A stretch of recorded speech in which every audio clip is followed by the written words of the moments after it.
Hey everybody, welcome back to another episode of JXD. Bienvenido. So now we're deep in janvier, in January. Mm-hmm. I'm sure it's cold as a bia Mm. and all that It is stuff. here. Yeah. Um but we're here with more remixed Jaden XD, vintage XD, We're Jaden here. XD, excuse We're me. queer. Give us a light beer. We're here. We're queer. Give us a light beer. Yeah, so have fun. We can't wait to talk to you all because next time we see each other, Love During Lockup will have returned. Yeah, we coming back with the new heat. Remember, the first episode is always for the Friznae, so we will be back with our third official episode of the heat. Yes, yes, yes. Because this is all new. Yeah, everything's new. Yeah. Um, but until next time, enjoy. Bye. Bye. Hey everybody, welcome back to another episode of the ABC show. Mm-hmm. Today is a traditional ABC show. We're not doing a watch. Yeah. Mm-hmm. We are going to chat And about shit. one of the worst things that is Hold on on. television right now. My just pardon me for 2 seconds. Just have to switch an output. I feel like we are there we go. Mhm. And I think that will be a tinge. Oh, that's what I pressed. All right. Wonderful. Gotcha. Um, we watched Straw. I was like, not watching. Tyler, we're not watching. We watched Straw. Um, I think we mentioned this briefly on the main show. Jade's grandmother wanted her to watch it, so we ended up watching it together. Yeah. Uh, it's Can't break the promise to your wild. grandma. Yeah, no. If you were brought up right, Yeah. it's wild to they just give people opportunity. You know what I mean? Just the wrong people opportunity and money. And I also there's so many conversations to be had, right? Like there's one thing Tyler Perry, we all know he hates women, he hates black people, wow. But then what and then he also makes it known that he pays black people, right? In which that, yay, Good. because we are Yes. deserved. But And we at should. what cost and at what expense, right? Because just because you get what you're paying for quality and what you deserve doesn't mean that it's good. It's like, Here's yeah, I'll give you $1 billion to work for Elon. there's that. Yeah. And then the other side to that is like, because multiple things can be true, right? You can get an applause and say, you know what? Like, while the rest of the world is out here fucking us over, Tyler Mm-hmm. pays us what we should be paid, right? He pays us what the other studios are paying the white actors, right? Mm-hmm. Okay. The other side to that is, well, the fuck he should. This nigga has the fucking exit off the freeway. Like, he should. If you have it, that is like the bare minimum because you should be paying people for their experience and their expertise and their and their blah blah blah, right? And I think all of those things can exist at once. And also, I don't know. I just feel so many ways about him. I feel Like I sure you pay people, but right, also it's not enough for me. I'm not an actor in that space, so I can't right, attribute to right. whatever. So if y'all needed that check, then by damn it, then get that check. But I will say this: Tyler Perry has done nothing for the careers of Taraji P Henson or anything Oh, let's else be that he's clear. done Like, for people. he didn't even do nothing for Corey Hardrick. I knew who Corey Hardrick was before he did that Tyler Perry movie. I think whatever he did for Corey Hardrick is something that didn't have nothing to do with us, right? He paid him a living wage for the work that he did and the experience that he has. Good. Pay people their living wage. But you didn't do nothing to amplify, better, progress. Even like the stars that he's had, like even Kerry Washington had that movie about being a soldier, whatever that was his. Didn't do anything for her, came and went. What's the shit I had to watch with Felicia Rashad and girl Melanie's boyfriend and it wasn't Acrobat. Are y'all fucking kidding me?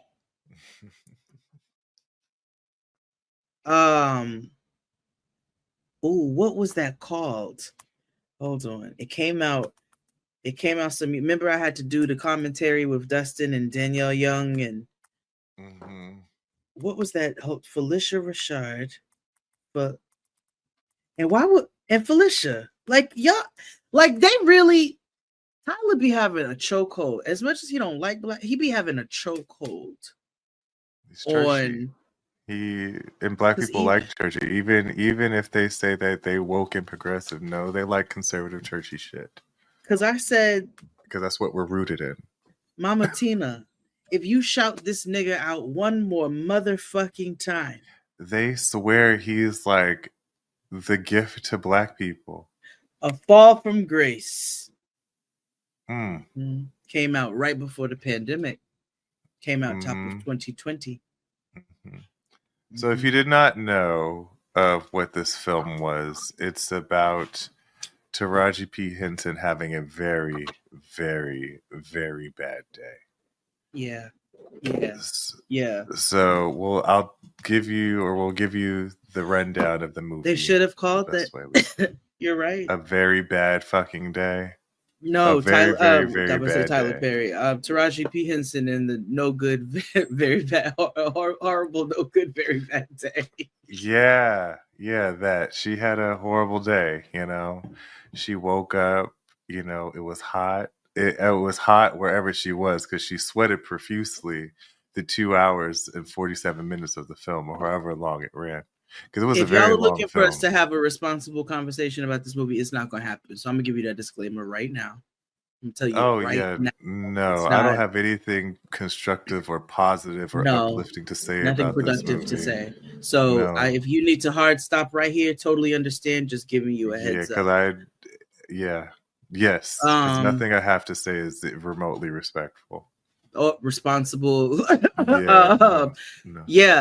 First and foremost, like you said, she was sweating the entire film. Yeah, like how long was like that menopausal sweats, like just heat wave. I mean, like your shirt is like the sweat is coming through. It wasn't a dewy glow. It was sweat. No, it's like food poisoning sweat. Yeah, it was food poisoning. Yeah. It was food poisoning sweat. Spoiler alerts. So I don't give a fuck. I'll spoil anything Tyler Perry so you won't go see it. Don't hate watch it either. Not only that, how bad we watch it's on Netflix. I just don't believe in that. So anyway. Yeah. That's us. No spoilers. Yeah. So Taraji is a single mother with a young person's name named Janaya. Like, why is that your name? That is a woman born in 95. Exactly. Not you, Taraji P. Henson. Not you born in 1972. You were not at all. There was no Janayas. There was no Janayas then. Okay, you should have been a Brittany, a Tiffany, a Keisha, Simone at best. Simone, a Camille. Like, come on, girl. Tyler can't even get these names right, child. He got Sherry's name right with Nicole. Nicole was perfect. She is a Nicole. She is of a Nicole generation. Also, I told you how Tyler writes these movies. This nigga eats dinner. He passes out from the itis. He wakes up about like 1:30, 2 o'clock in the morning, and he's like, I have a fantastic idea. Like, this is gonna knock them off their rockers. This is gonna knock them out of their socks. This is going to be the movie of all movies. And he writes these movies in the middle of the night when he's half asleep, and or it's right when he wakes up because he just felt like he dreamt. Have you ever seen an episode of Bob's Burgers where Gene is chasing the perfect melody that he wrote in his dreams? And so he keeps trying to return to this dream because he wrote the most perfect song that he's written. And he's finally able to do it at the end of the episode. And it's a goddamn fucking mess. What is happening? So it's a fucking mess. And he's like, oh shit, I guess maybe your dreams can fuck you up. I think that's what happens every time Tyler writes a movie. Acrimony, this, you know, I think he got lucky with A Family That Prays. Every once in a while, we have a dream. We'll be like, yes, that sent me a clear message. I don't need to search for anything. Spirit was talking to me. That's what happened with A Family That Prays. Broken clock. But everything else, this is like post 2 a.m. burger sweat dreams. Indigestion thoughts, you know, like exactly. This is what happens. So anywho, she you know, she's poor, you know, she's getting thrown out of her apartment that day. She goes to her school. They're like, you need $40 or you're gonna get your kid off free lunch. Whoop-de-whoop-de-woo. She goes to her job. She work at a Piggly Wiggly of some sort, and Glenn Turman is her boss. And she just has some. She's one of the people that always has some shit going on. Yeah, he is. But she's also one of the people that always got some shit going on. Always an excuse. She needs her check because she needs to go give money to her baby's school so her baby can eat. Mind you, her baby's sickly. They don't ever say what the fuck is wrong with her. They just gave her Coke bottle glasses and said she has seizures and falls all the fuck down. Also, lunch is over. So I don't understand. Right. So she has to go. She bullies Glenn Turman to get her check. And she goes across the street to this bank. And where Sherry Shepherd, which oddly enough saves the whole entire film, and by save I mean makes it less awful. She did. It was upgraded to horrible because of her. Yeah, it wasn't, and you know, she wasn't Flat Earth Sherry, but anyway, let's no. So then, you know, meanwhile she goes to the bank, and Sherry Shepherd's like, oh, you know, hey, bitch, I know you. What's tea? Blah, blah, blah. Okay, I got to run. Blah, blah, blah. Okay, I'll be back in a minute. Whatever. She goes across town to go, you know, see about her daughter. So apparently CPS is there. And she's been beaten and whatever the fuck. Take the child away. She's very calm about it. Like, she's upset, but she's also calm about it, which is weird. Whatever. She was hollering. Right. She then goes back to work because she's hella late. But on the way back to work, she encounters racism. Because in true Tyler Perry fashion, he threw all of police brutality at us in one film. So we dealt with police brutality, judgment of single black womanhood, a failing economy, lack of humanity, the lack of black fatherhood. Like, he hit us with all that through, and it's like laying it on thick like government cheese. Oh, it was a waterboard. It was a waterboard it's of Guantanamo trauma. Bay of trauma. Because Glenn Turman is the fuck awful. Her landlord is also they were playing Aretha Franklin's music while his scenes were on, so that's nasty work on itself. Also, yeah, it was very spiteful, is what it was. So, why would you, Mamadou? I told you to replace the cilantro with organic cilantro. Yeah. Mamadou keep trying to refund everything. Anyway.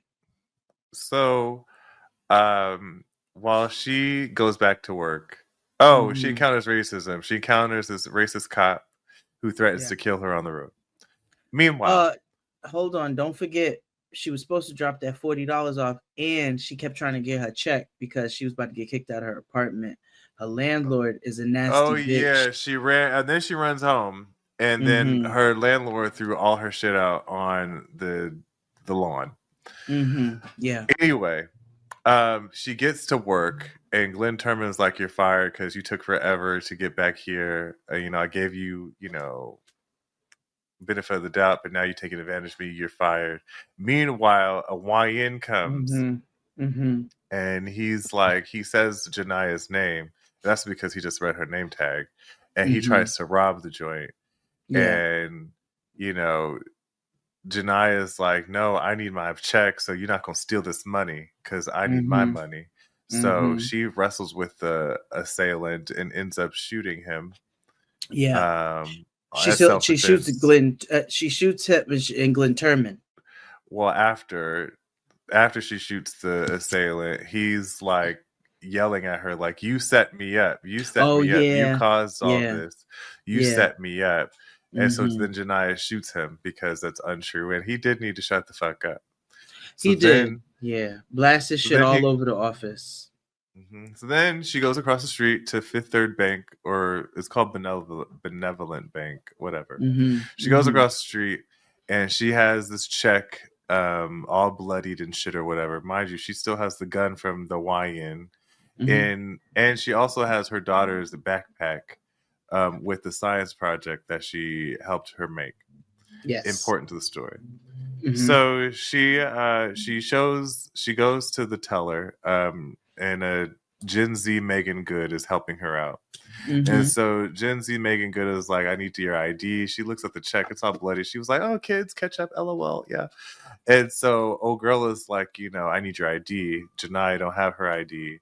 And she's like, "Come on, you know me. The girl's name is Tessa. Like, "Tessa, you know me. And then so Jania gets flustered, and she puts the gun on the fucking counter, like haphazardly, like, "Wait, I'm looking for my ID." So then that flips everybody out.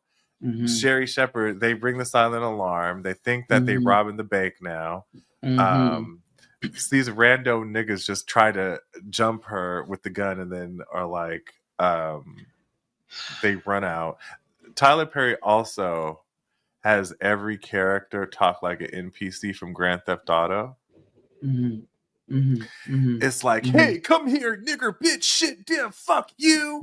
It's like, it's fucking ridiculous. Nobody talks like that. And whatever, any fucking way. Hold on. The other note to this is you said it, but it has to be reiterated. She continues to say she is trying to cash her $500 check. So even though this gun is on the counter and she's sweating like a hoe in church, it keeps saying, "Cash my check, cash my check, cash my check." Right. So anywho, Tess is getting out all the cash from the register because she thinks she's being robbed, and Jania's like, "No, bitch, I didn't ask for all this. I didn't want all this. Give me my I need $500. Yeah, right." $500. And so Sherry Shepherd's like, "Okay, I got it. Clearly this bitch is whacked out, so let me try to de-escalate the situation." Anyway, eventually Jania realizes that what's happening, and then they have the news on in the bank, and so she realizes that, "Oh, they think I'm robbing this bank, so I might as well just pretend to rob this bank," because she looks on the camera on the TV and she sees the racist white man that threatened to kill her on the road. And she didn't pretend to rob the bank. She actually. She wasn't robbing. Remember, she said she wasn't robbing the bank. She held hostages. She held hostages. She did not rob the bank. She held hostages. Let us not forget, all of this probably could have been rectified if she did not blast Glenn Turman's brains all over that office. Also, we have to continue to. We have to go back. So the racist cop that she encountered earlier told her, it was two cops, right? So they told her she got, mad tickets on the car, and the man tells her, "Oh, if the lady excuse me, it's a lady police officer. She's about to impound her car. Wah, wah, wah, wah, wah. This other male officer is the one who she ended up getting into like a little parking lot kerfuffle with. All right, that's where it all started. She got into a parking lot kerfuffle with him, and she thought he was just a civilian, right? So he's being a dickhead, so she's fucking with a dickhead on the road. It was very jade coded. And then he turns out he's a cop. So she gets pulled over, her car gets impounded because she's got all these tickets on it. And he tells her, if I ever see you again, I'm going to find a legal way to kill you. That's important to note. Yeah. So when she sees the man on camera on the news, she's like, oh, that man's going to kill me. So therefore, I'm not going outside. Yeah. So she stays inside and she holds everybody hostage. Meanwhile, they decide to negotiate and they get a lead detective named Tiana Taylor. I got to be honest with you all. Like I told the house when we watched it, I was like, we've given Tiana Taylor way too much. Like I understand this was a divorce, project. You're on the up and up. You're trying to recover from Nose Schumpert. He doesn't get respect because he did her dirty. No, very nasty word. But Tiana Taylor, we've been giving her a lot since Google Me. And actress, she is not. She is a dancer. She is she's a dancer. She is Harlem's Keke Palmer if you let her. That tracks. Sometimes the music is just like Keke Palmer. You know what I mean? She does things. That tracks. When it comes to the cinema, it don't work. It don't curl all the way over. I'm gonna try to give you my full scope. And I'm being kind. I know. I'm gonna give you my full scope on Tiana Taylor, right? As I see it, my goggles. Mm-hmm. Tiana Taylor has been and will always be the Harlem Princess's my super sweet 16. One of the more entertaining episodes of my super sweet 16, when she came out for the youth who may not know, she was a part of Star Trek, right? She was a part of Pharrell's line of artists, Khalees and several others that he was trying to make careers for. So we knew her to be this young musician, one of the youngest musicians signed to that label. I want to say she might have dipped out of the scene for just a bit, but she was always around still, if that makes sense.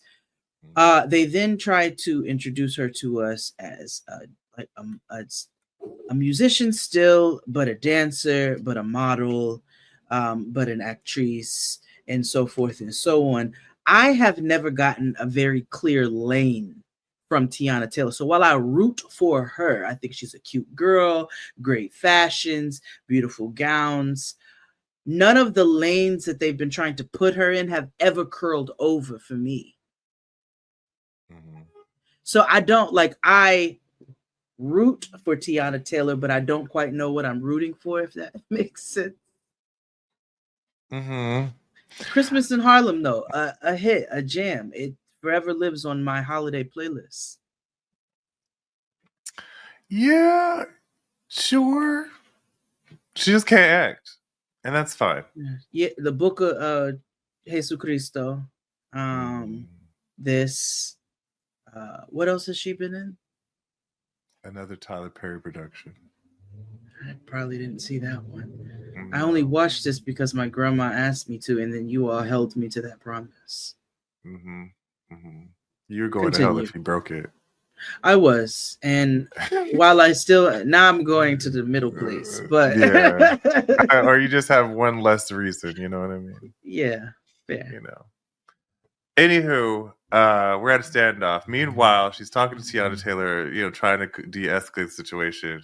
Meanwhile, one of the tellers goes live on Mm-hmm. Instagram, Mm-hmm. and you know, she goes That boy live, had- and Janaya is like expressing reasons why she's doing the things she's doing, and you know, she's a single mom that works too hard, that loves her kid and never stops. That's literally what her thing is she's saying this on live, and so all of the rest of Atlanta or whatever the fuck she's living is just like, yeah, yeah. And that ensues groundswell because these, I had a word but I won't use it. uh these blacks gave Janaya groundswell. They were like, free Janaya, free Hootie Hoo, not knowing the fact that she killed Gwen Turman. Say her name. Every, you know, Janaya's life matters. You know, every they probably gave her a fucking vest. Like they did everything that they could to like make her you know, Janaya Luther King, right? Yeah. So no, for sure. Meanwhile, again, she's holding bitches hostage. Like I can't stress that and enough. Old black people. And old black people, one diabetic. She did let one couple out because they were diabetic they were and about to pass out, and they were getting on her nerves. And but she was like, I'm not about to be responsible for killing nobody, even though she had killed somebody. She's like, I'm a good person. Like I was not here to, you know, do all of this. I was here to get my $500 because this bitch kicked me and my child out this apartment in the projects. So, you know, Mamadou, I can't see anything in this picture. What are you saying to me?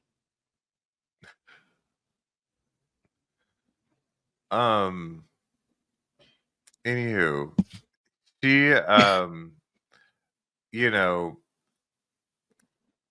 Tiana Taylor gets into it with the FBI and whatever staff. Rockman Dunbar is in it and being ineffective, so there's no mention of him really.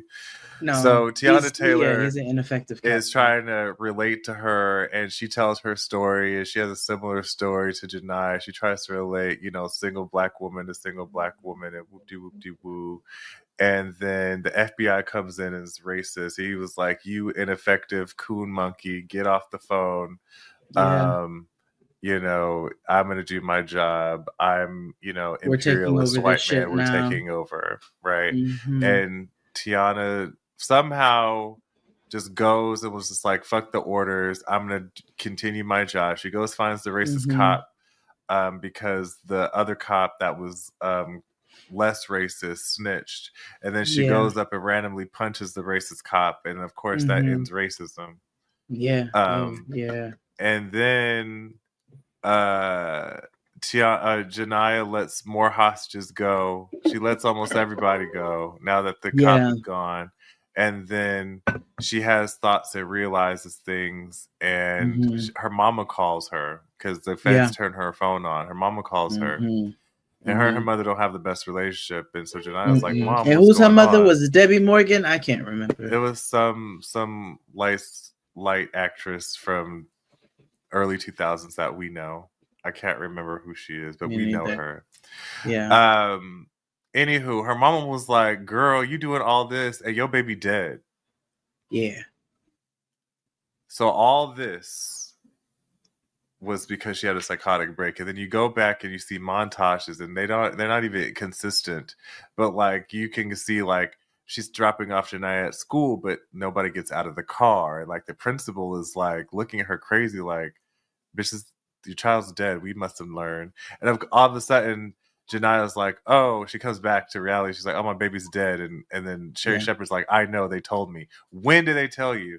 So then she has visions of getting shot by down by the feds or whatever, because they also think she has a bomb. Forgot to mention the whole time. Yeah, the science project that he mentioned earlier. because of American school shooting clear backpacks is the blinking red the entire time in the backpack. So they think this lady that's in there with these Walmart Toms and this name tag has this bomb in a backpack. And the whole time. So it's not even about the gun. It's not really even about the robbery. It's about the fact that she's got hostages and a bomb, and they are all scared because they don't know when the bomb's going to go off because it keeps blinking. And she has no clue that that is why people are so scared of her. Right. Meanwhile, Sherry Shepherd's like, she goes back in and helps her walk her out so she doesn't have to do this alone. And she promises to, well, that doesn't matter because she promises to adopt the baby, but the baby's dead. Yeah. And that was it. Yeah. Yeah, actually. I did that with no notes. You did, and I'm sure whatever is missing, it doesn't even matter. It doesn't matter because it's straight bull hockey. Like it is. I was like, I quit the entertainment industry. I don't want to be a part because this is the way entertainment and film is going. I don't want any parts of it because you know why? We're just letting things go just because, right?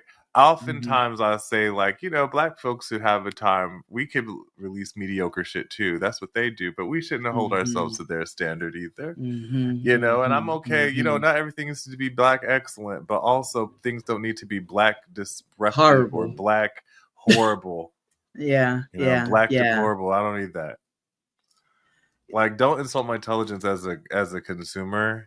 Because of the fact that you're Tyler Perry, you feel like just because we're black, this is what we do as black people. No, I also hate that argument. And it's the way that this nigga really thought that he motherfucking knocked this shit out the park with that twist that the kid is dead the whole time. Like we've never seen that before. It happened in Mulholland Drive. It happened in that movie with Viola Davis and J-Lo. Again, a wild film to say. Wait, what movie with Viola Davis? Lila and Eve, where J-Lo, yeah. Hold on, I didn't even know this existed. Hold on. Oh yeah, girl. Lila and Eve, J-Lo and Viola Davis. Lila and Eve. Oh my god, what was I? Oh, I had a 2-year-old at the time. Oh, action. It's not. It's psychological thriller. I think it's only action because there's action moments. Like there's like an action scene. But it's like McCole White is in this. She's the mother in BMF, and she was one of Eddie Winslow's girlfriends. Yes. I don't know anybody else in this movie. I know Viola Davis, Jennifer Lopez, and McCole White. Okay, wait. What's the premise of this overview? I'm so surprised you've never seen this movie. Actually, I've not. Literally, no. Okay. 2015 American crime drama. Oh, no. Let's go to the plot. Lila. Who's Lila? Jennifer Lopez or Viola? Viola Davis. And Jennifer Lopez is Eve. First of all, these names don't even fit. But anyway, Lila, a single mother living in Atlanta. Is this a Tyler Perry movie?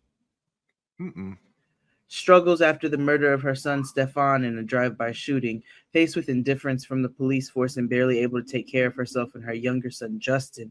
Lila joins a support group for mothers of murdered children. There she meets Eve, whose daughter died. Eve sits off to the side without participating. Eve seems less interested in moving on with her life than in seeking revenge.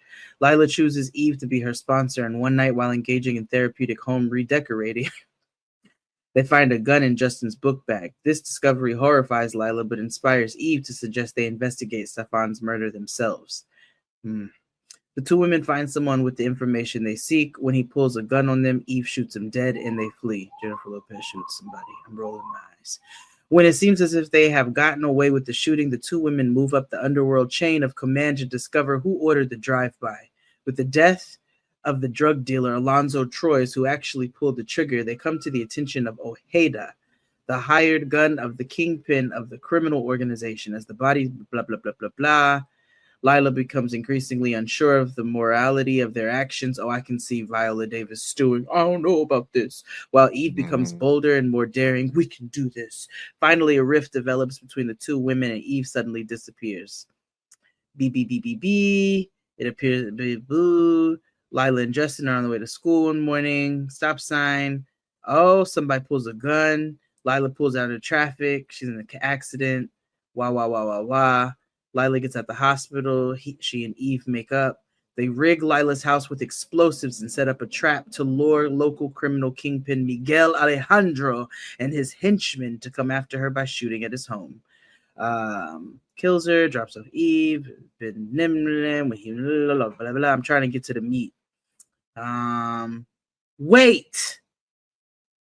During the course of the night, Lila realizes that Eve is a figment of her imagination. Lila has done everything herself and is responsible for all the drug dealers' murders. Mm-hmm. In a late night conversation in the street, Eve talks her into finishing the job so she can move on and keep Justin safe. What the fuck?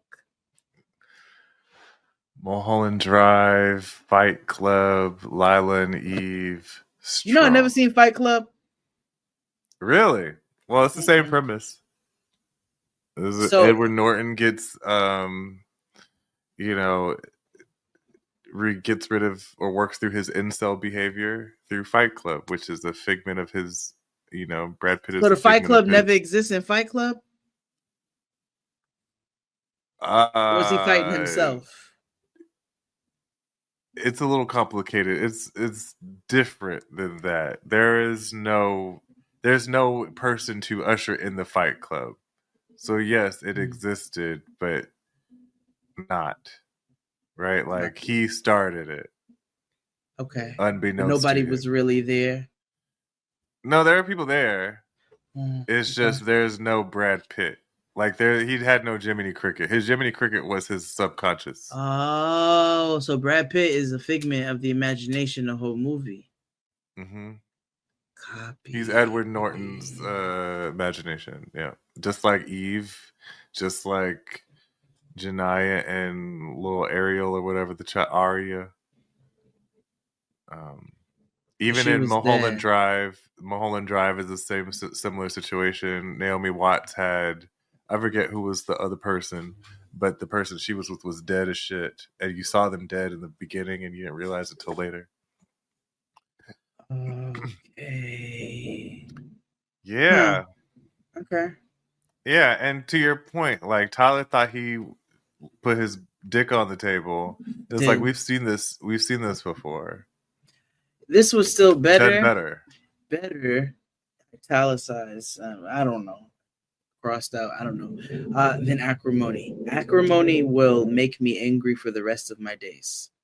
Temptation was really bad with Journey Smollett, and Temptation she got AIDS and they gave her a limp. Acrimony was still worse. Another Tyler Perry film, Taraji film. Yeah. Acrimony was she's his horrible. Denzel, and I hate that for her. Because she just didn't have to really do it. But then also, maybe she's just like, this shit is easy. We filmed the shit in a day. It's all done in his backyard. Like, Yeah. So they maybe shot that shit and literally. Maybe this is her retirement plan. Possibly. I don't know. Taraji continues to stick her boots in her mouth. And she didn't with this Tyler situation so far. Oh yeah. But shout out to us here in the city. Mom Donnie won. Yeah. Mom Donnie won. Insane. I really, I was doubtful only because like we were talking about yesterday, we are a Zionist heavy, idea. Zionist leaning city. Yeah. So I didn't know how that was gonna go, but I guess this shows us that maybe more people are on the right side of things than we think. I also pray all of the protection over Zoran and the administration, because in the midst of all of this turmoil, I love this as our gold lining, but also let's get him to the finish line. Let's get him to the office. You know, I, as a former New Yorker, I was very excited. I was like, yay. Yeah. You know, finally a mayor that New York deserves, or a mayoral candidate that like New York we deserves. As the people deserve. Right. So you know, you might have thought De Blasio. We thought for a second De Blasio might be, but De Blasio was ineffective. And didn't do nothing but fuck up the traffic lights. Yeah. But yeah, I pray that this is everything that it needs to be. We need a break. They have been hammering the fuck out of us. So we need a break. And yeah, I'm glad that it turned out this way. And you know, we recorded for hours upon hours upon hours yesterday. So I'm really glad that I got to get my ass up and go vote in a matter of 20 minutes, because it's a block and a half away. Yeah. Well, that's all I got. Yeah, that's it. All right. We will see you all next week. Hey everybody, welcome back to episode 15 of the ABC show. Yes, we're on week 15. It's sure Yeah. Yeah. You didn't see the 15 at the top of the thing? Who are you talking to? Who are you even dealing with right now? True. Well, this week, no watchies, no anything like that. We are discussing candidly Tell Them You Love Me, which is a doc on Netflix. And I remember how I told you I have issues with Netflix documentaries because they use AI in some of the photos. Not even just the photos, because did I tell you that the TLC documentary used AI left eye voice? Really? I was because you know, that was one of those that I said I'll put this on while I'm doing stuff, and so I was doing stuff, and I was like, wait a minute, okay, there's narration happening from Chili, there's narration happening from T-Boss, there's narration happening from Left Eye. I said, but this is not a former interview that we've heard. You know, this is how you take a female R&B group and make millions of dollars, and they end up with nothing. How you make $10 million? It was not that. It was I said, they are using. Are you motherfucking kidding me? She want to be a part. Putting her ass in the air. Come on here, sexy red. Not you, me. She spoke back. But yes, I was doing stuff and I said, they AI'd this girl's voice for this fucking documentary. I hate everything about it. Yeah. They also use AI in this particular documentary too. If you notice that some of the pictures look funny. And I was like, I think it's fucked up that y'all use AI in this documentary. Wait, what pictures? I missed it. There's some photos. I meant to like pause and highlight and circle, but I was like, I was so, I don't know what to say, shocked, but I don't know how. My emotion, my mouth was like ajar, like agape for most of this documentary. But like, yeah, Netflix is notorious for using AI, because in that document, tell me about Jennifer or whatever, how they use images that don't even exist, you know, in the thing that they've had to create. Okay, Yahoo News Singapore says Netflix true crime documentary may have used AI generated images of a real person. Wait. Oh, this is not even about that particular documentary. This is about another one. About tell me what Jennifer said. Or yeah. something like that. Yeah. What the fuck is that? some shit the agents wanted us to watch, and when I was like, "There's something off about this," and I didn't. But I was like, when people start using AI, or when people start paying people to be in documentaries, that's how I know things are going left in storytelling and true crime and stuff. However, this case is like Googleable and researchable because it impacted a lot of like academia spaces because this bitch Ann Stubblefield done ruined a lot of shit for people.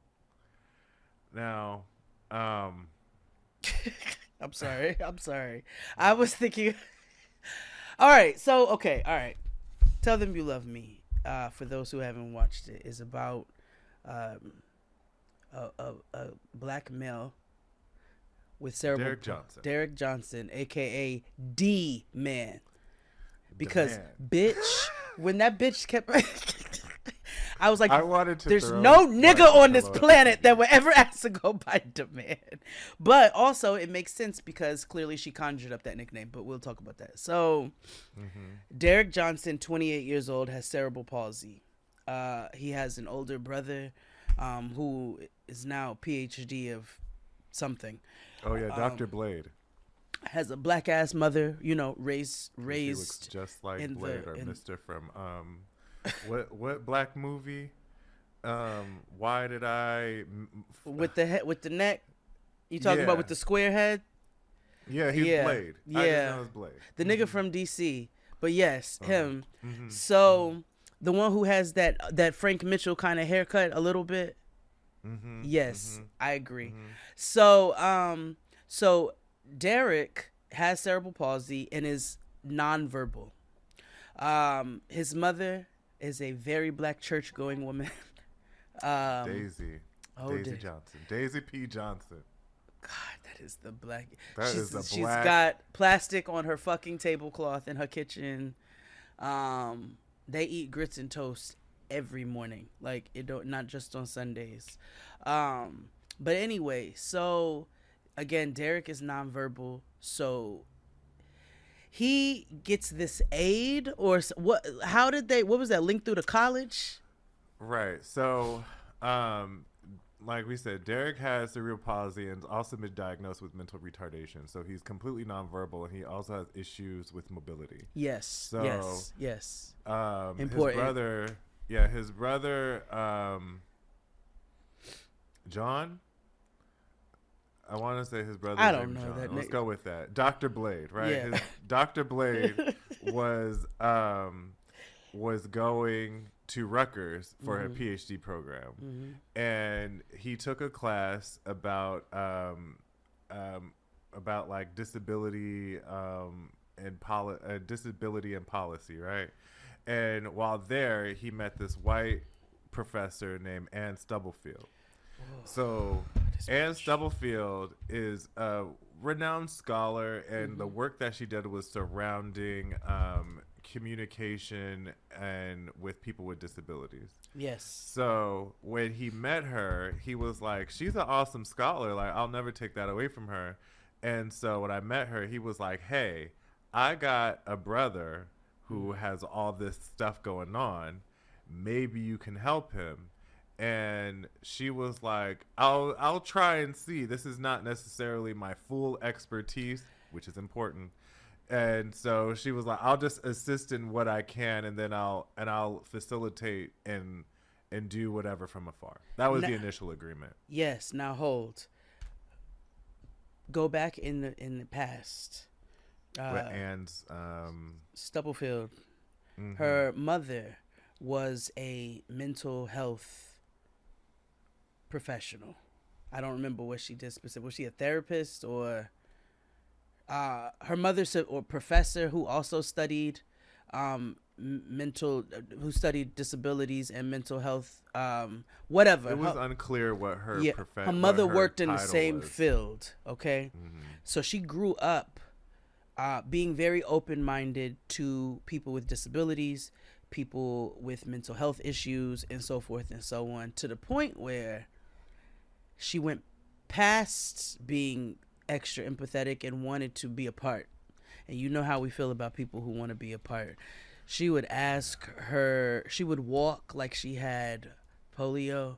She would ask her father and them to build her and make her crutches, as if she could not, as if she needed assistance walking. She wanted to be immersed in the world. And I knew then that that bitch was loose.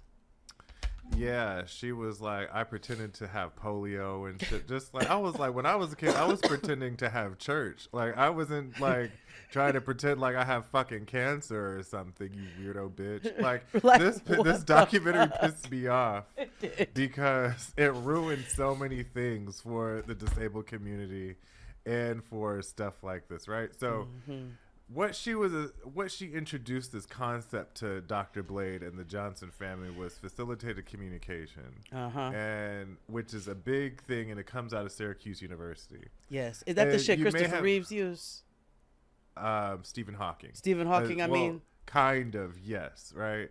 Whereas essentially you have a tablet of sorts, and you type in, your thoughts or whatever, and a computer tells you what's going on. Yeah. However, in this particular case, these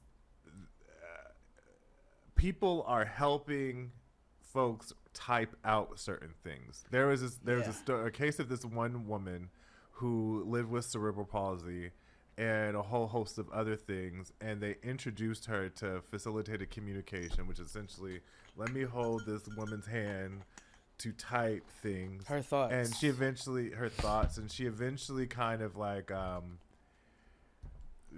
those thoughts gelled, and so she became more responsive, and she started taking classes on her own independently, and she started writing books and becoming verbal, and I don't want to say like in recovery of, because this is not something, cerebral palsy is not something you can recover from. No. However, she was working through it very well. Yeah. And it spawned a whole like movement in the disabled community, right? Like this idea of giving people autonomy and having, just because somebody lives differently than an able-bodied person doesn't mean that they can't have thoughts and opinions and career paths and all that good stuff, right? We meet a couple people throughout the way. We meet a doctor who was like, yeah, she struggles with communications and stuff like that, and however, she was like, this was groundbreaking, revolutionary for folks like me. Until so, Anne was working with Derek, right, and helping him, type out these things. He eventually got this tablet called a Neo. Now, the Neo holds everything. Every conversation that he has had from when he got it until he didn't have it anymore. Yeah. Yeah. And so initially, they do some rudimentary groundwork things, because he's also like, who's this white bitch in my house? Even Rightfully as somebody so. who's with cerebral palsy, he was like, I don't know about that. And even Miss Daisy was a little like reluctant. She would tell her son, who's in the Dr. Blade, like, I know you in school and stuff like that, but that ain't got shit to do with me and what's going on over here. She knows her son. Yes. It's also very important to note that she is raising these two children by herself. Yes. This comes up. And also, it's important to note that when Derek was a baby or a toddler, when he was very young, she is the one who brought up her concerns to the doctor as to his development, and they were like, nah, he good. And she was like, no. And they're like, you're just comparing him to your other son, and all kids are different. And she's like, no. And lo and behold, the child was diagnosed with cerebral palsy a couple years later. A true testament to how the medical field is racist, and especially who actively refuse to listen to black women. Absolutely. Especially black mothers. Yeah. It also speaks to, I know my car. You know what I'm saying? If you get what I'm saying. Yeah. So. Yeah. So she started working with Derek. He all of a sudden says like, I want to be known as D-Man. Yes, a man I well respected used to call me D-Man. There was on the Yeah, D hyphen man. Like, like what regular Negroes would be like, yo, what up, D man? What up, D? That kind of thing. which is This why white bitch keeps calling him demand. demand, because he was a man with his own autonomy, and so of course he wanted to be referred to as demand. So she was like, so I call him demand. I want to point out also that she is currently, at this moment in the story, she is currently married to a black man and has Negro babies. Yes, which they Two hid that he was black for a good portion of that document. Until they showed it in the doc and he blurred his face, I said, oh. Yep, because we know, I get it. A blur or not, we know what time it is. Yes, and he's not no regular, like he looked like a mechanic, like in the photo, like even if it was blurred. I was like, oh, this is collar. Mm-hmm. He is that is Carl. You know what I mean? Like that is, or depending upon if he pretty or not, he might be a Carlos. Back in the day. Yeah, Clarence. So anywho, their working together intensifies, and so like she starts like, like, do you want to go to school and all this good stuff, and she was like, how about you just sit in a class at Rutgers and we'll see what happens. So what she facilitated having him an aide. Sorry. Our girl Sharonda, who knew. Sharonda was like, some shit ain't right, but I'm gonna go with this because we be knowing. we be knowing. So, D-Man would like read the books in class, in this African American studies class taught by Karen, Dr. Karen somebody. I couldn't get her last name, who was also very black. Washington. And so D-Man would read the books that was on the syllabus or whatever. Sharonda did not read them because the test was to see if he could actually retain this information and provide response and discussion while in class, right? Which he did. All she did was like guide his hand so much, and it progressed from there. Like he starts taking classes. D-Man says to Anne, I want to be like a writer. Like I don't want to be in the shell of a body anymore. Like I really want to be a man. Yeah. Fast forward a lot of this shit because one day, baby. Oh, no, I can't fast forward through her coming to his family and saying, Demand likes the symphony, the opera. Oh yes, they were in the car one red day. wine. Yes. He is a dignified Negro, and you all have been holding him back with your chitterlings and your watermelon juice. Yes, and Daisy, because it all started when they in the car, and Ann turns the radio from the gospel station to some weird white classical shit, and Miss Daisy turns that shit right on back. She said, what the right? This Chrysler will be washed in the blood of the Lamb. Okay. So that's when Ann goes rogue. It was like, you're not raising your son properly. He likes red wine and caviar. And, and he's over your pork chops and other flim flam foods that are. And he's sick of you sending him to class every day smelling like cooked oil. It's just like. Yeah. When I tell you that took me down, do you hear me? That's also around the time we found out she had a black man.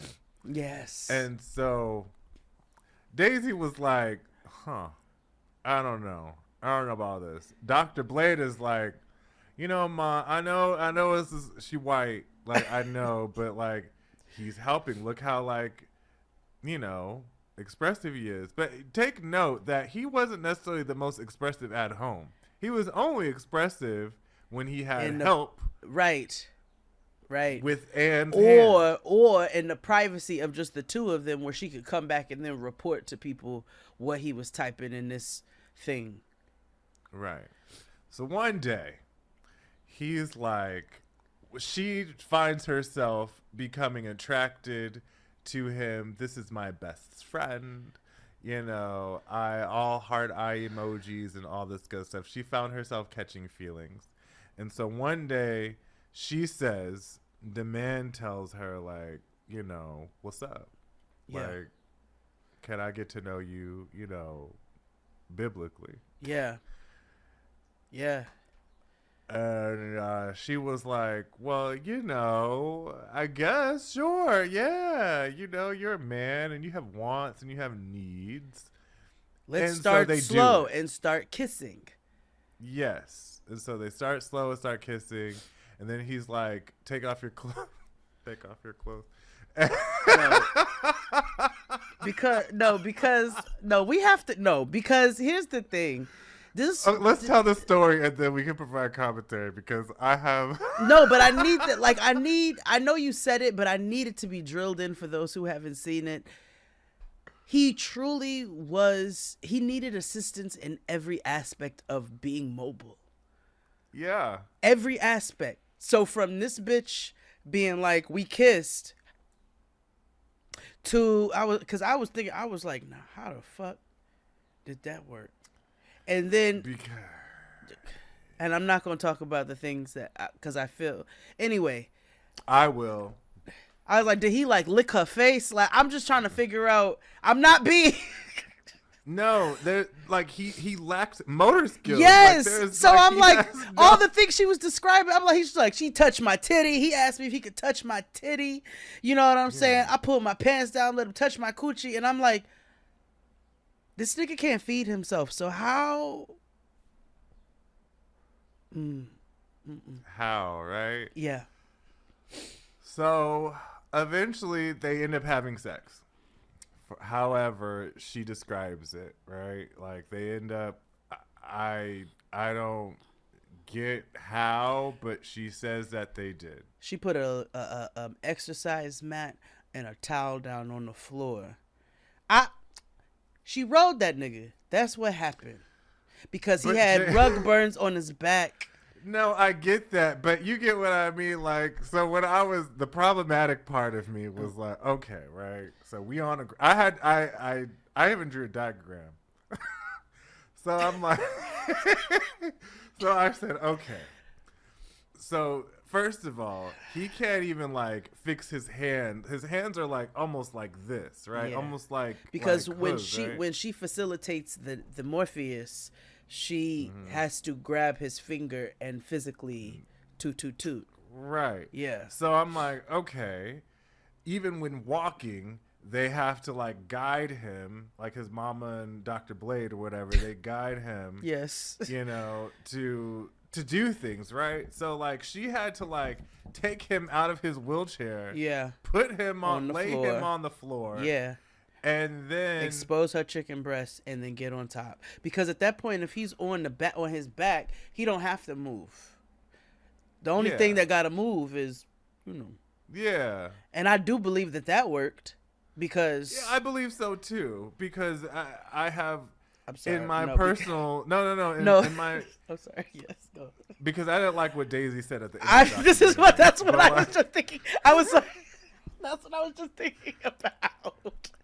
Because I struggled really hard watching this, especially working when I used to work with people with developmental issues and stuff, and I was like, yes, these people, folks who live with a disability, any type of palsy or mental retardation or whatever, sex is a natural occurring thing in all humans. Yeah, right? They parts work. Yeah, what I struggled with her is the fact that you took advantage of him because of the fact that you are typing what you want him to. That's what I was like, this feels like sexual assault, but then also like in a one of those almost like a like a statutory rape situation where it may be consensual in the fact that the person wants to do it, but they don't have the autonomy to make that decision because of their limitations, whether it be age or what have you. But Yeah. also, anyway, go ahead. Yeah. So, they have sex. Mm-hmm. And like you said, he ends up like having rug burns and things like what happened. And so one Yeah. day, his brother happens was like bathing him and was like looking at him like, what the fuck happened? And so Anne goes and tells the family that we are in love. Like, this is my nigga. This is my, my boo thing. He loves me. And we gon', all that good stuff. Dr. Blade cries and throws up. He's like, Mm-hmm. how in the fuck? Mine again, remember Dr. Blade works in this field now at this point. So nothing about this feels right to him outside of the fact that this is also his brother who he has helped his mother to essentially raise and take care of. So he's crying and throwing up because he's like, the fuck? Mama Peaches, or what, she is I think she is trying to compute. Miss Daisy is trying to understand all Yeah. of this. She's still unclear of what facilitated communication is. Yeah. She's still unsure who this white lady is. Yeah, she was unsure about her presence. She was like, I don't know who this bitch is, but she's supposed to be helping my son. So Yeah, she's unaware of what the other son went to school for. Like, Yeah. she is just, all she knows is that I'm here to take care of my baby and I know the Lord. Yeah. That is what I Yeah. know. Yeah. And that's it. He is my shepherd, and that is how I have overcome all this time. Right. So at this time, Anne has not told her family that she's fucking this man that she's abusing. She told his family, but she didn't tell hers. Yeah. So Daisy's like, oh, hell nah. Cut off all communication. And Dr. Blade goes to talk to the dean at Rutgers. Mind you, this happens in like 2011. So it's not that far away ago, right? So the dean was like shocked, appalled, disgusted. And the dean's first thing she said to him was like, get you a lawyer. Yeah. So, they have cut off communication from Stubblefield and Derek, and she is just spawning nukes. She's like, ugh, they are cutting off our love. They are taking away his autonomy. This is a decision. He doesn't know how he's going to survive without me. Like, I have opened up his world. We have created this world together. So things are what? Because remember, there is a point where she goes above Daisy and was like, she doesn't know what she's talking about. Yes. She doesn't know how to what's best for him. And Daisy's like, okay, bitch, the fuck? Like, I've been raising this nigga for 28 years. Absolutely the fuck not. Fast forward, things have been in motion between Daisy and Dr. Blade and the authoritas. So Daisy gets on the phone a couple months down the line and she's like, hey, white bitch, so, you was right, girl. Like, he's not the same. He's acting out. It's clear that he's sad. Can you tell me in a little bit more detail, like, what transpired between the two of you? Because I'm trying to understand the change in my son. We all know what was happening. Mama was on a wire, tap, tap, tap, getting all the information. And white bitch is like, girl, okay, I'm so glad you called. Like, we are in love. I pulled the exercise mat down and the towel. I made it comfortable for him. You know what I'm saying? Gave him a little head first. I made sure to finesse the situation so he felt good. And she's like, thank you, girl. I appreciate you. Listen, the true finesse queen, because that's going to come up this week a lot. She's like, So she's like, but I understand your hesitation initially and all that, and me telling you, but like, yeah, girl, like this is real. We got the real thing going. And Daisy's like, okay, I appreciate you so much. Like, we'll chat. Hang up the phone. You heard that white bitch? She admitted to everything. 24 hours. Within 24 hours, they fire this bitch. Well, she was already on the hiatus. They go to her crib. They tell her nigga, literally. They tell her nigga that she's been fucking her She's been subject. fucking a disabled man. Yeah. Yeah. And subject, because I knew, I had a feeling that she's going to turn this whole situation into research. You know it. Just because that's what white women do in academia. You know it. So she's like, so they go arrest her. Her again, like XD said, her nigga had no fucking clue any of this was going on until they came to arrest her ass at the crib, and they got 2 little kids. So imagine the cops showing up to your house and being like, "We're arresting your wife for sexual assault." To a disabled person who, by the way, I don't know if you know the nigga Derek she's been working with. I know the husband was like, what? So she goes to jail. Go ahead. So she goes to jail. She is steadfast in believing that she didn't do anything wrong. And I think she really, Right. but I do believe she really feels like she was doing nothing wrong. I think that bitch is buns. But anyway, go ahead. So they confiscate the Neo tablet and all these other communications, and then they bring in like witnesses, right? Like Sharonda, and she was like, again, she was like, so listen, I was paid to help this nigga just type, right? Like, Yeah. Yes, he read the books, and his responses were similar to what other folks' responses would be in class. So this could very well be working, But I don't know.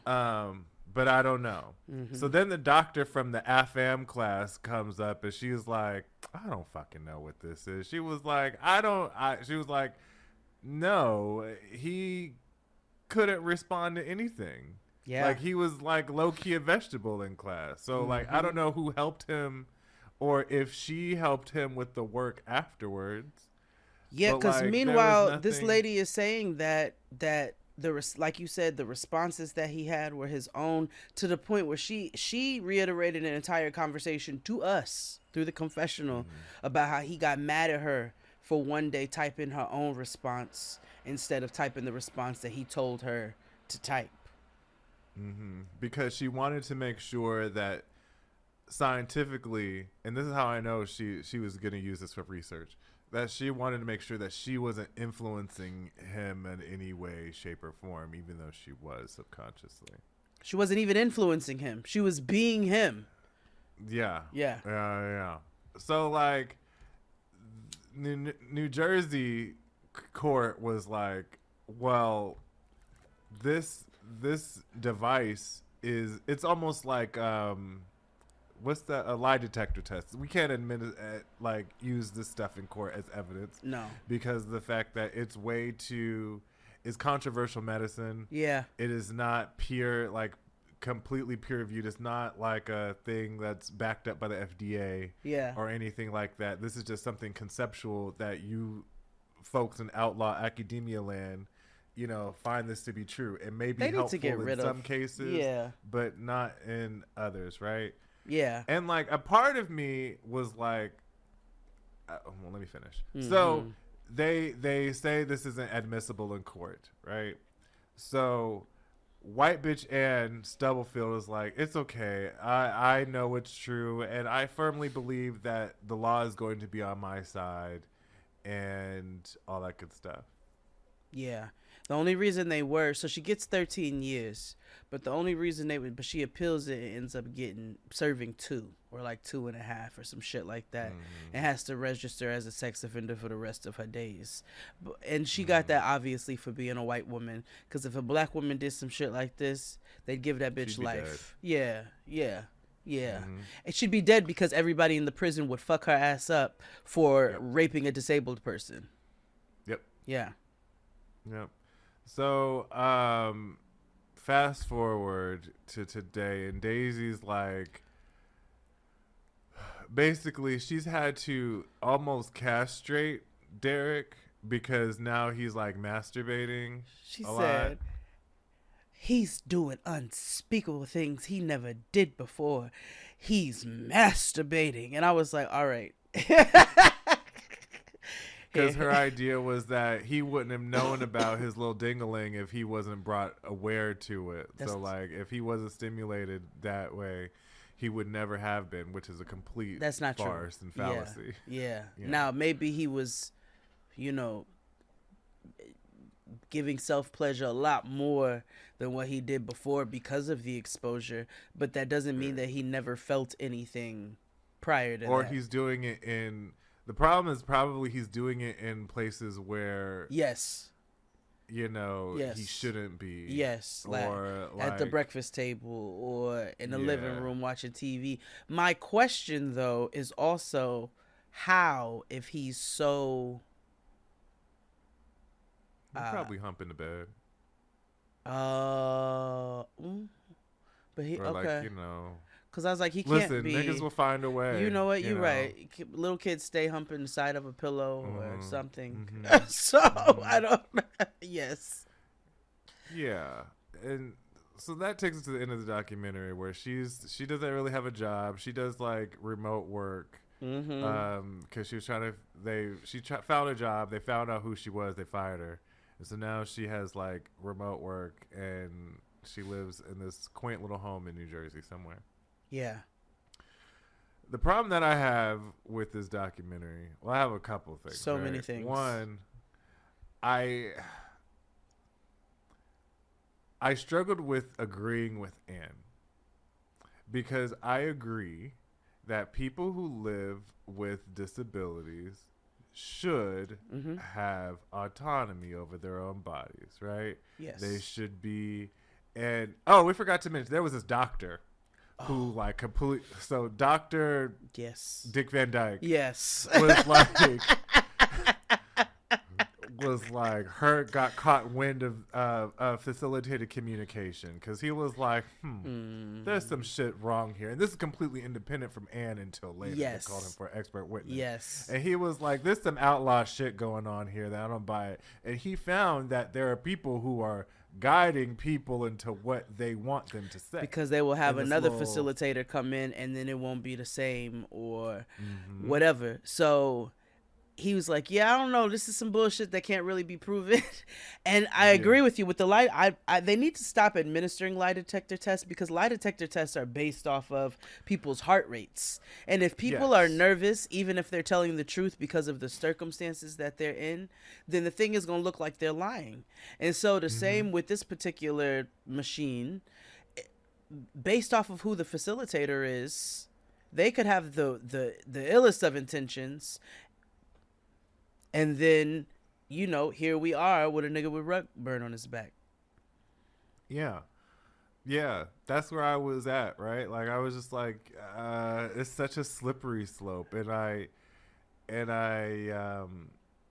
needed to do more research of what Dr. Stephen Hawking had, right? Because I thought he was like verbal and stuff until he wasn't.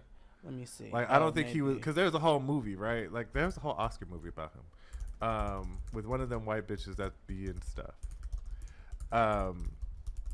Because I don't think his was assisted. He did the shit himself. ACAT, developed by Intel, allowed him to select characters from an on-screen keyboard by twitching his cheek muscle.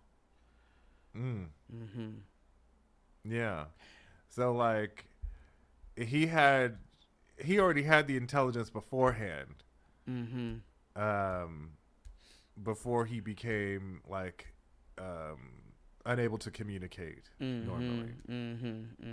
So that was a little bit different. So I feel like he had assistance in that regard. Here is like you are teaching somebody who has no idea what the fuck is going on this and this new technology. Like, you know what I mean? Like, it was very rough for me to digest. Mm-hmm. I also don't believe that she don't need to put that nigga on medication. Like, No, not for beating off. Like, I was like, okay, the church has. I think like the only way I could figure out why no medication, but they're like. Also, what medication are you putting on him so that he stops masturbating? Probably some like sedative, like liquid castration type of thing that they do for folks who are sex offenders. Wait, what? Because there are pills and stuff like that that they give to those to castrate people or to reduce the sexual libido. Anaphrodisiac drugs, whether to reduce libido and sexual activity, to treat cancer, or otherwise. Mm-hmm. Even some psychotropic drugs will do that. Like Haldol will suppress your libido. Oh wow, I did not know that was a thing. Huh. They give it to I learned that from The Closer. Oh, my mother loved that show. Kira Sedgwick, an icon. I just had my Kevin and Kira catering birthday. Oh, well, see, there you Every go. time it's their son's birthday, that's my catering birthday. But yeah, but there are drugs that are out there to chemically castrate people. But well, if that's the case, I will say they haven't given that to enough niggas. Continue. No, they haven't. But I will say it has already been proven that Derek can understand or develop certain behaviors. Yes. So he can be. There is a way if he could be taught into how to mitigate those things, right? I think this is Miss Daisy being older and just being fed up and having that religious doctrine of like this is inappropriate and stuff. But also it means to protect him. Yes, but also it means to protect him because if they're out in public, you know, and he whips it out, it's like, no, you can't do that. This is like, sir, this is a Wendy's. You know what I mean? Like,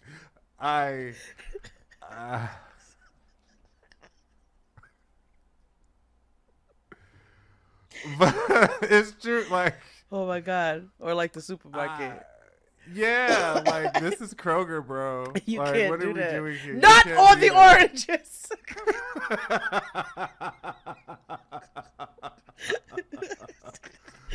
But yeah,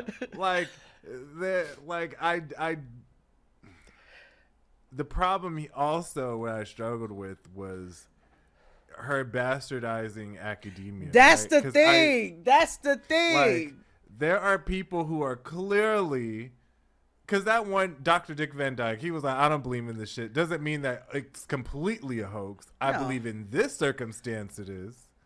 But there are people who thrive through assisted communication. There's like this one doctor lady who struggled. I forget the condition she had, but she struggled really hard to communicate verbally. But she was talking.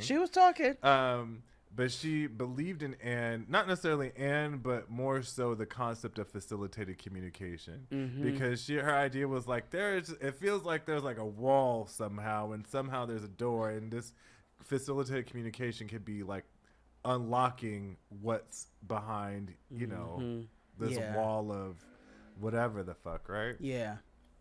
So, like, I believed her because she was one of the people who, you know, she's of the community, right? So, like, there needs to be more peer-reviewed type of things, like, for the government to even recognize this type of thing. And it's so interesting because I saw on the news there's this black man who invented these gloves who will turn American Sign Language into like text communication language, so you can audibly, you know, which I thought is amazing. They look like Michael Jackson Beat It gloves, but I was like, we'll work on the design later. Yeah. But I was like, this is huge. And also that's something that can be measurable because we know how to translate ASL into whatever language. Yeah, and somebody can ask somebody in ASL, is this what you were saying? And they can yay or nay But in this particular Yeah. case, I think it's a case by case basis based off of the severity of the people's disabilities.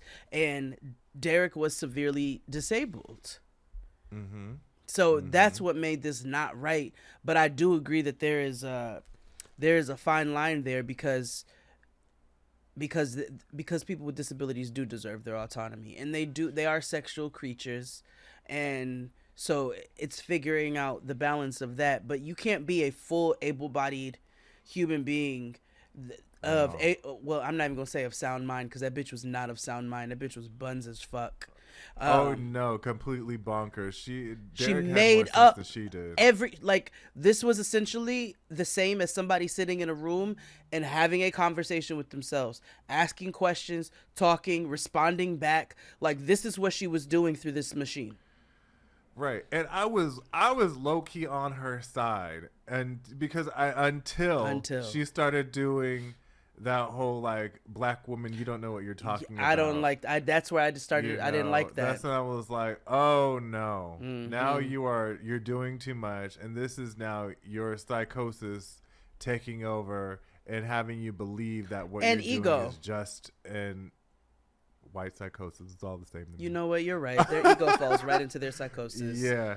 So like I that's when I was like, okay, here's wherein lies the problem. Mm-hmm. Now you've taken this science project that you've had in your head, because that's what she initially looked at him as. Yeah. Or this weird psychosexual thing that she's developed as a child, because she wanted to be, these are my friends, these disabled people my mom takes care of and studies. Like, there's so many unethical things going on here. Outside of sexual assault, now you like, they have this thing called the IRB in every school where like you have to get that shit approved. Like, anytime you doing studies on people or anything, you got to get that reviewed by like doctors and shit. You clearly violated that as fuck, because of the fact, you've also hindered this possible movement and breakthrough in communication with folks who are non-verbal. Because you were fucking horny and had dick at home, or there's like so much dick in this world, and you had to go and get the dick he was working with and fuck up everything, all the research, all the shit. And I'm gonna tell you something too. Her mother is motherfucking buns too, because her mother was on her side the whole time. The entire time. It was like, well, and as her mother was talking, like when they showed her mother, she started talking, I was like, yeah, you're not well either. See, and this is when we're going to talk a lot about this week, but well-meaning white people. Yeah. Because it shows up on Inmate to Roommate. But like, this was how like, so much. Yeah, she was kind of like, they refused to acknowledge that something is wrong, regardless if something went wrong or not, right? Yeah. It's like, oh yeah, this went wrong, but like, they're still doing good things.